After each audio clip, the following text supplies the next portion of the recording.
So hello mga kamama, karon day mga kamama kay nituba day kog saging nga tundal diriya kay nahinugan naming gyud. So mao ni siyang sakit sa tundal no kay pag nasobrahan siya kaguwang kay mga liki gid siya. So ato na lang ning kanon ang wala pa ng liki. Ayom pa ning uban. Halos gyud kasagara no dagko ra ba kayo siya. Sayang kayo wala na to nabantayan. Mga antag saging nga nagliki.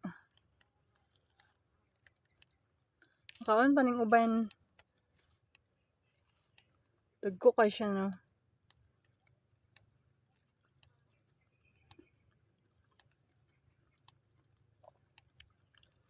Tamis siguro siya basta hinog sa punuan.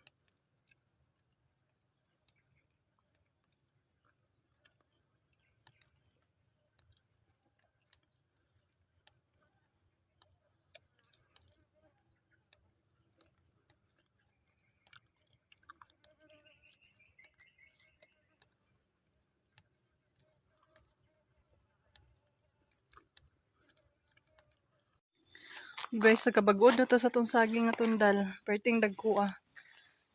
Pero nanggiliki ang uban. So makaon pa ang uban. Smart to, salamat sa pagtanaw.